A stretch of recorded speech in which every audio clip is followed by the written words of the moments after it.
Well, hi, ladies. Week number 3. Wow, I can't even believe it. It's gone so fast. And I love hearing from you. I love hearing what you're learning, the things that you are really enjoying and appreciating about this class. And I know that not the reason I'm doing this class like I'm doing it is because it's self-paced, and maybe you're watching this video now and it's 5 weeks after it started, and that's okay. But I commend you for doing the work and for being at week number 3. I hope that you loved the exercise on your values.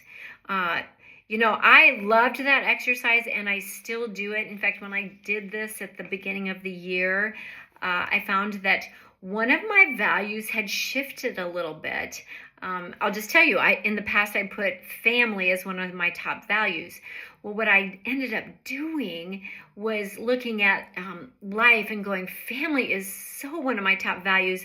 However, it's really people and relationships that are so important to me.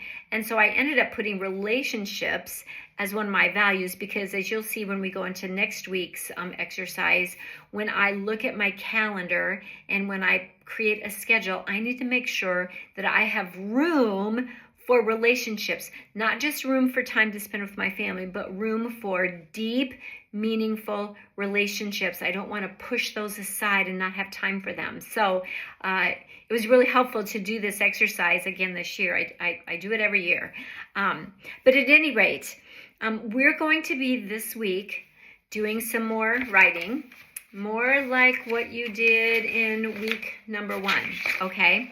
We're going to look ahead, and the purpose of these questions is to help you move ahead with clarity and confidence by creating a God-centered plan for the year, knowing that the Lord does direct our steps, and not everything that we put down is going to happen.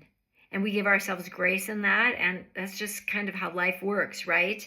But I want you to be prayerful and purposeful and be realistic about who you are, what your values are, as you do this exercise this next week.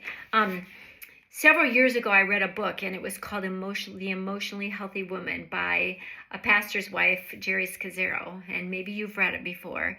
But she talks a lot in this book, in the very beginnings anyway, about quitting.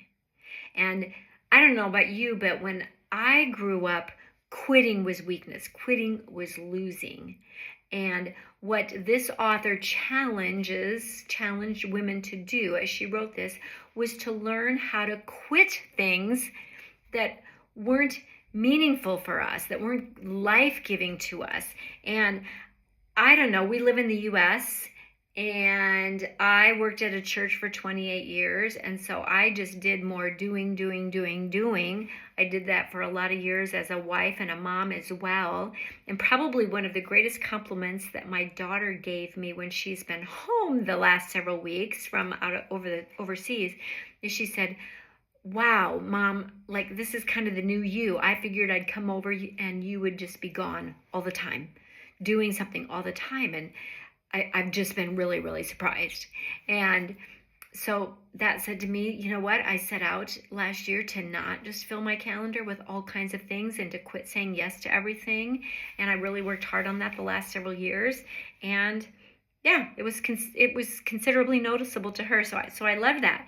And I'm continuing to be that way. And I want to encourage you, because one of my reasons for doing this class is because I mentor a lot of women, and many of those women just don't know how to say no. They don't know how to be okay with not filling their calendar and their family's calendar every single moment of the day, whether they're working or whether they're retired, whatever, right? Whatever season of life they're in. So I love one of Paul's scriptures in the book of Ephesians talks about putting off the old self and putting on the new self.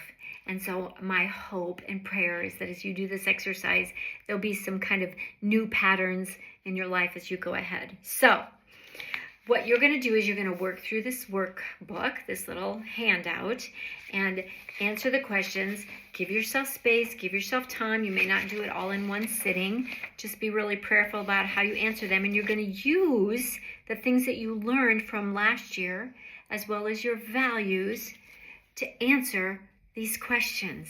And it kind of gives you a little plan for what is ahead. Now, I did this the last week of December, and I sat down this weekend actually and went through the things that I had said that I wanted to do better or do more of this year. And then I wrote in my journal those things that I was doing really well at. And then I wrote down those things that I went, ugh, okay, I said I wanted to do this. How, and I'm not doing it. I'm not doing it so well. So what needs to change? That way, but I'm giving myself great grace, but I'm not waiting and then 6 months later looking and go, oh my goodness, I didn't do any of this. I often look at this handout about once a month just to see how things are going and keep myself on track. So again, this is where an accountability person kind of comes in handy to meet and talk to about this. So work through this handout. It's got some just really great questions. You're going to put a guiding scripture down to help guide you through the year. You're going to talk about things that you love about yourself, things that you really need to let go of. People, put down names of people who are going to be your Aaron and your Hur, to, like, you know, the two guys that held up Moses' arms when the battle got really tough. Who is that in your life? Who is that? Write their name down so that you don't lose control of that or lose track of that. So anyway, fill out the worksheet, and then what we'll do next week in the final week is we're going to use the work that you've done these past 3 weeks, and I'm going to help you talk about creating a schedule. It's not going to be one of these rigid schedules, but it's kind of the power of a schedule and looking at things that are negotiable in your life and things that are non-negotiable in your life and putting them down, writing them down, and then utilizing these tools to do that on a regular basis. And I think you'll find it really, really, really helpful. So reach out if you have any questions, ladies. Thank you so much. Week number 3, where we talk about planning the year ahead and having a vision in faith and a vision that works for you and the unique, beautiful creature that you are, that God's created you to be. Thanks so much.